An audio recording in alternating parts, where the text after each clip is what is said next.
Hey, my name is Bryson Bullock. I'm going to be doing my persuasive speech on college athletes and their payment. I'm going to go out on a limb and say at some point in all of our lives we've seen a professional athlete. Maybe we watch sports through the news, our social media, anything like that. We've seen them in some sense.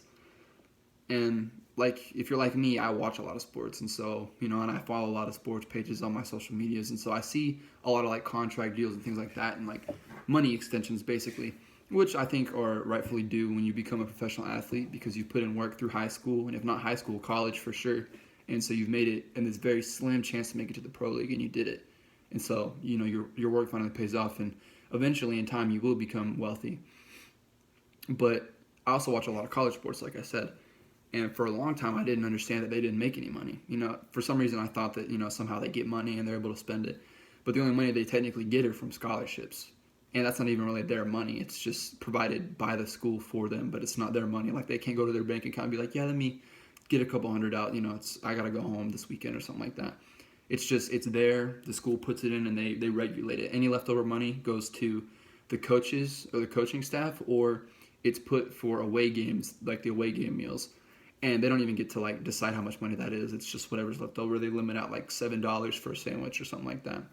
I don't think that's very fair. And the 3 points that I'll bring up to say why it's not fair, out of many points, by the way, there's tons of. This is a big contradiction in the sports world. It's been going on for a little while now. Right now it's kind of quiet, but I'm soon, sure enough, it's going to blow up again when sports start.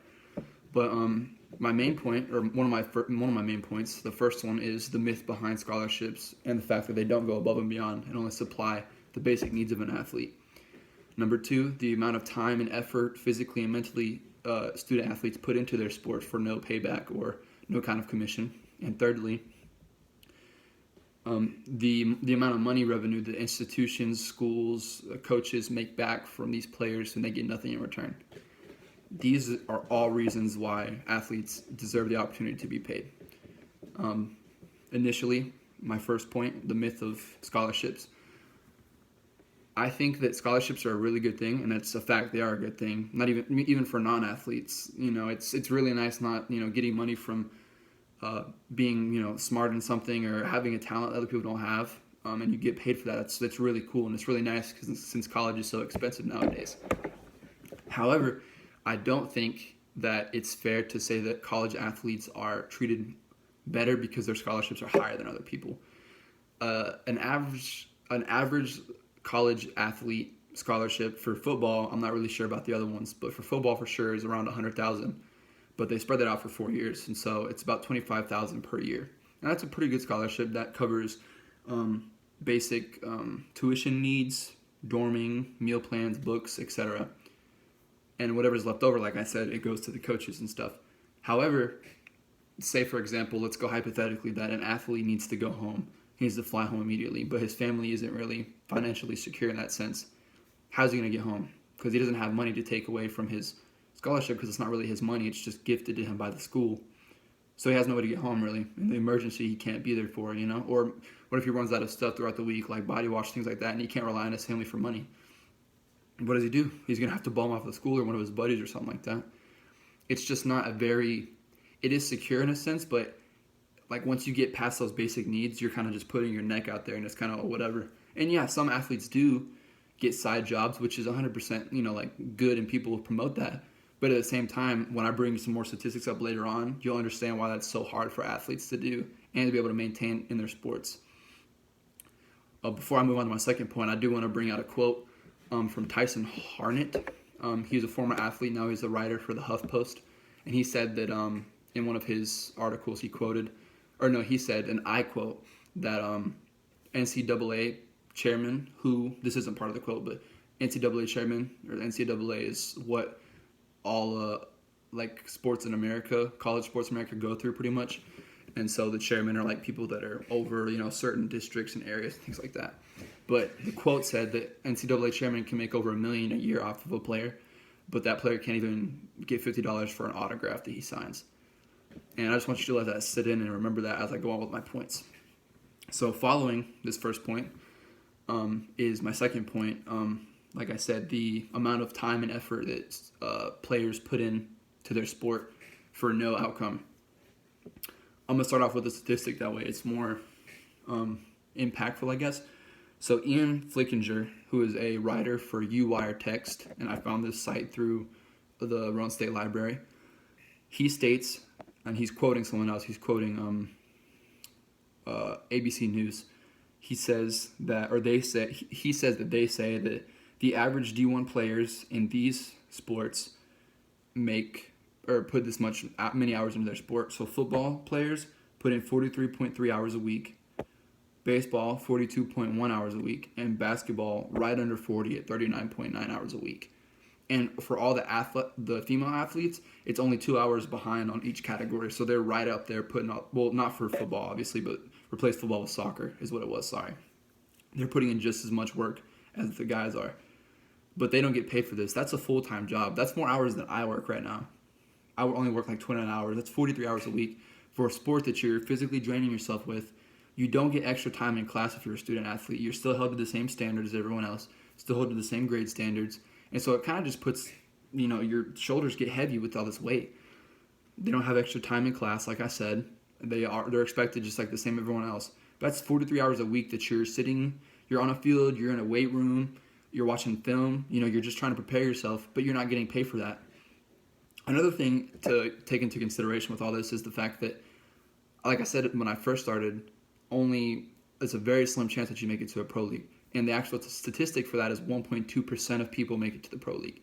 So you think of all these college teams and sports and all these different just leagues and stuff, and 1.2% of all those people make it to a professional league. And that's crazy numbers. Like, that's so biased. And so college football or, any kind of sport may be the only, time this person has to play sports. And so they're just going to spend it, with that 1.2% chance of making it. And then what if it doesn't happen? Or, what if they have such a good season and then they break a leg? And so they lose their scholarship and they're not allowed to play anymore, like the team, So now they have to start paying for school a different way. But if say this did happen and they were getting paid along the way, even if I'm not saying they deserve to get, thousands of dollars, but, at least some kind of pay, they would be able to support themselves more. Foremost, my third topic is the amount of money that schools get back. Now, in this one, I'm going to quote someone else. It's Weiss and Noble is their last names, and they also work for U-Wire Text, same place that Ian Flickinger works for. And their statistic they brought up was the fact that when University of Alabama, they have a really good football program. When they won their championship, it gave the school a $108 million bonus.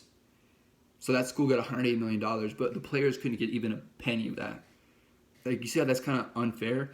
So these players put in all this work all through the year, sacrificing time and class work and all this stuff to be good in a sport, and they win a championship and then they don't get any money for it. What if, some of them get drafted, but not everyone from a team gets drafted.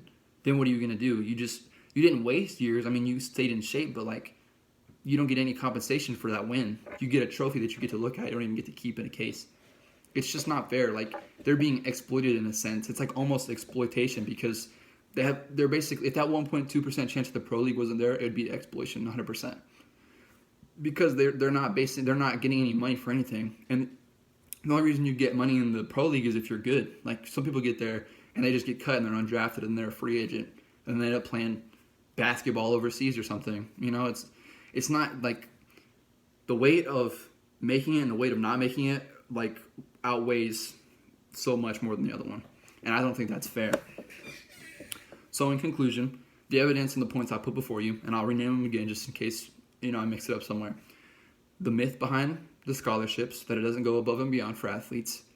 The amount of time and effort, physically and mentally, students put in per week and per year for no compensation back.